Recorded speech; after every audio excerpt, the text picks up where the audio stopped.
Dias Gloriosos, capítulo 18, Regressão de memória. O esquecimento do passado constitui verdadeira misericórdia de Deus para com as suas criaturas,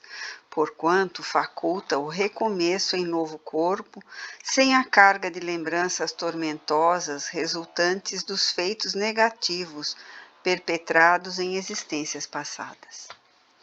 Outro, sim, favorece com o ouvido das atividades nobilitantes e dos afetos especiais que hão constituído emulação para o próprio progresso. A recordação das ocorrências danosas acarretaria, sem dúvida, uma alta carga de sofrimento derivado do remorso, que dificultaria o prosseguimento dos compromissos elevados.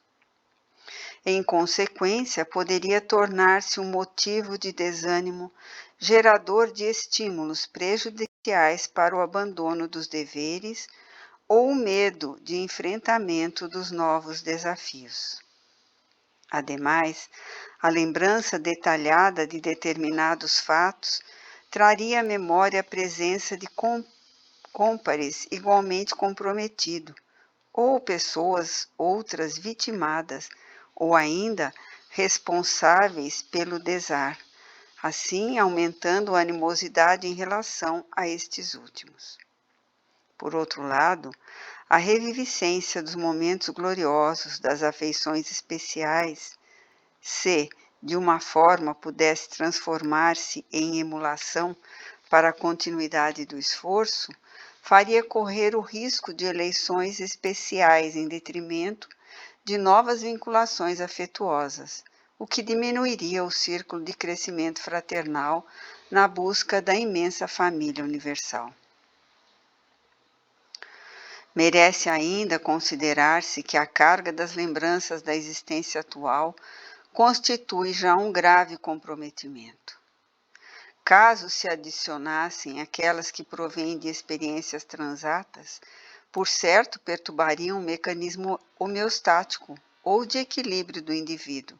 em razão de não ser possível suportar-se a soma de emoções que ultrapassam a capacidade de resistência fisiopsíquica. O organismo humano é portador de um limite de energia própria para suportar emoções e sensações até certo ponto que, superado, se transforma em desajuste dos seus sutis equipamentos psíquicos, produzindo lesões irreversíveis. Por esta razão, muitos seres interexistentes que convivem simultaneamente nas duas esferas da vida, a material e a espiritual, quando não são moralizados ou não conseguem harmonizar o comportamento com a estrutura psíquica, derrapam em alucinações, em distonias nervosas e mentais de difícil recuperação durante a existência. O ser humano, apesar de ainda deter-se em faixa mais fisiológica do que psicológica, mais na sensação do que na emoção, já vem granjeando valores que lhe facultam liberar-se de algumas das constrições impostas pelos atos infelizes das reencarnações anteriores, que lhe pesam na economia íntima, gerando sofrimentos rudes, distonias, afligentes e problemas outros na área dos relacionamentos interpessoais, dos conflitos sexuais, dos desafios econômicos e financeiros, levando-o a maior descalabro, quando não a fracassos muito perturbadores. Tendo-se em vista que as leis divinas são de justiça, mas também de amor, cumpre que sejam restabelecidos os códigos de honra que foram desrespeitados e sejam recuperados os níveis de harmonia que os atos inditosos produziram. A reparação dos erros é, por isso mesmo, inevitável, não sendo necessário de forma inexorável que essa recuperação se dê exclusivamente através do sofrimento. Jesus selecionou que o amor cobre a multidão dos pecados. E diante da mulher equivocada, que lhe lavou os pés na casa de Simão, dominada pela ternura e pelo arrependimento da existência insensata que se permitia, liberou-a de maiores sofrimentos, confortando-a com a sugestão dignificadora: por muito amares, teus pecados são-te perdoados. Certamente não a liberou das consequências dos atos insanos, porque essas viriam naturalmente como resultado do mau uso do livre-arbítrio. Demonstrou-lhe que através do amor pode a criatura reabilitar-se de quaisquer ações nefandas que se haja facultado, desde que se empenhe na reabilitação, que é a grande meta de todo aquele que busca crescer e ser feliz. Assim, desde os primórdios da fenomenologia mediúnica e parapsicológica, os investigadores da psique humana detectaram que nos seus arquivos atuais se encontram os registros dos comportamentos passados, que de certo modo estão a ditar-lhe novos procedimentos ou repetições de gravames que se esculpiram como agente de perturbação. Nos processos de equimnésia ou recordações espontâneas de vidas passadas, ou mesmo pelo concurso da hipnose, é possível reviver-se experiências esquecidas, por cuja contribuição se pode explicar um sem número de ocorrências atuais.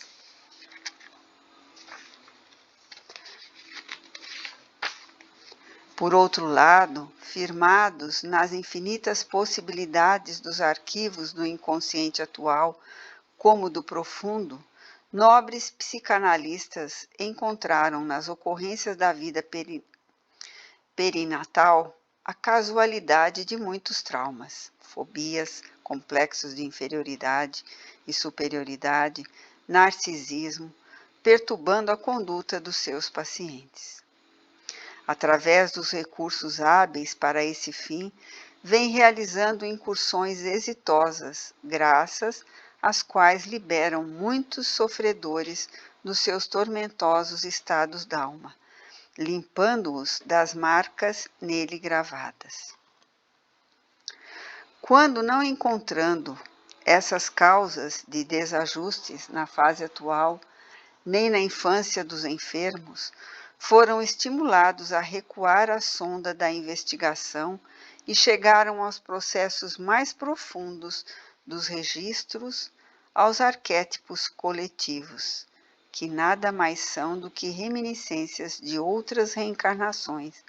encontrando ali os fatores responsáveis pelos distúrbios que ora os inquietam. Identificando as causas, trabalharam terapeuticamente nos seus efeitos e contribuíram para que muitos outros sofrimentos enigmáticos cedessem lugar à conscientização das mesmas, superando-as através do repetir dos fatos, sob auxílio e orientação que demonstram já terem tido lugar e não mais deverem prosseguir, emitindo ondas devastadoras sobre o psiquismo atual. É claro que, em tais evocações, sob hipnose ou indução mais suave, o paciente não recorda plenamente a reencarnação anterior, senão é orientado a encontrar o fator que detona o problema e que nele mesmo se encontra íncito. A proposta desafiadora, o inconsciente responde com as matrizes danosas, facultando a reviviscência do mesmo e a consequente liberação das suas cargas malévolas.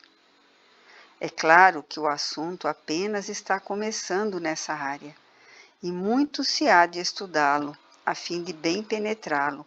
evitando-se que novas recordações aumentem o somatório do que já existe no consciente, correndo-se o risco de produzir inarmonia homeostática. Ademais, nem todos os pacientes que forem objeto de recordações por tal processo se liberarão dos efeitos danosos dos atos infelizes. Isso porque se fazem necessárias a mudança de comportamento para melhor, a alteração dos planos mentais, identificando deveres esquecidos ou novamente desrespeitados, que constituirão recurso reparador, libertação dos resultantes kármicos. A conscientização da responsabilidade do ser humano perante a vida é-lhe a valiosíssima terapia para a conquista da saúde física e mental, sobretudo para a realização moral, cujos pródromos de atividade nem sempre feliz se encontram nos painéis da mente profunda, nos alicerces do inconsciente espiritual. Qualquer incursão, no entanto, nesses domínios, sem orientação competente e especializada, destituída de objetivos nobres, animada por curiosidade ou frivolidade descabida, sempre resulta em desastre, isto é, em imprevisível sucesso, muitas vezes de sabor amargo. O ser humano é a medida de si mesmo. Autoconhecer-se, penetrando-se cada dia com o esforço para a identificação da sua realidade atual como passada, constitui o grande desafio que está aguardando resolução firme e dedicação contínua de cada qual. Todo o investimento de amor e de interesse pela autoiluminação deve ser aplicado em favor do processo evolutivo, de forma que não cesse o anelo pelo crescimento interior,